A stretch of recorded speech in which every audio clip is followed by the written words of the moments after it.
ಬೆಂಗಳೂರಿನಲ್ಲಿ ಪಾಕಿಸ್ತಾನದ ಪರ ಘೋಷಣೆ ಕೂಗಿದ್ದಂತಹ ಪ್ರಕರಣದಡಿ ತನಿಖೆಯಿಂದ ಬಯಲಾದದ್ದೇನೆಂದರೆ ಆರೋಪಿಯ ಪಾಕಿಸ್ತಾನ ಪ್ರೇಮ. ಛತ್ತೀಸ್ಗಢ ಮೂಲದ ಶುಭಾಂಶು ಶುಕ್ಲಾನನ್ನ ಖಾಕಿ ಪಡೆ ಬಂಧಿಸಿತು. ಮೇ 9ರ ರಾತ್ರಿ 12:30ಕ್ಕೆ ಪಾಕ್ ಪರ ಘೋಷಣೆ ಕೂಗಿದ್ದ ಇದ್ದ. ವೈಟ್ಫೀಲ್ಡ್ನ ಪ್ರಶಾಂತ್ ಲೇಔಟ್ ಪಿಜಿಯಲ್ಲಿ ನಡೆದಿದ್ದಂತಹ ಘಟನೆ ಈ ಬಗ್ಗೆ ಡಿಸಿಪಿ ಮಾತನಾಡಿದ್ದಾರೆ, ಕೇಳೋಣ ಬನ್ನಿ.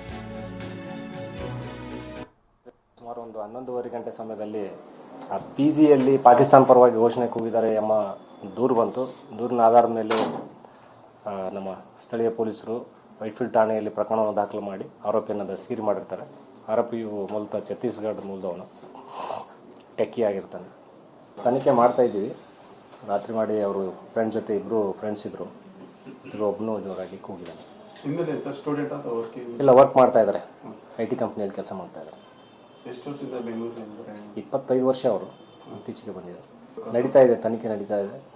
ಈಗೆಲ್ಲ ತನಿಖೆ ಆದಮೇಲೆ ಹೇಳ್ಬೋದು, ಈ ಹಂತದಲ್ಲಿ ಹೆಂಗೆ ಹೇಳೋಕ್ಕಾಗುತ್ತೆ. ಸದ್ಯಕ್ಕೆ ಪ್ರಕರಣ ದಾಖಲು ಮಾಡಿದ್ದೀವಿ. ಅವನಿಗೆ ಆರೋಪಿಯನ್ನು ವಶಕ್ಕೆ ಪಡೆದು ದಸ್ತಗಿರಿ ಮಾಡಿದ್ದೀವಿ. ಮತ್ತು ಸೆಕ್ಷನ್ಸು 352, 197 BNS ಕೂಗಿದ್ದು ಅದೇ. ಇಬ್ಬರು ಇದರಲ್ಲಿದ್ದರು, ಅದರಲ್ಲಿ ಒಬ್ಬನು ಕೂಗಿದ್ದಾನೆ ಅಂತೇಳಿ. ಇಬ್ಬರು ಇದರಲ್ಲಿ ಅಪಾರ್ಟ್ಮೆಂಟ್ PGಯಲ್ಲಿ 2ನೇ ಫ್ಲೋರಲ್ಲಿ ಇಬ್ಬರು ಇದ್ದರು, ಬಟ್ ಒಬ್ಬನು ಕೂಗಿದ್ದಾನೆ.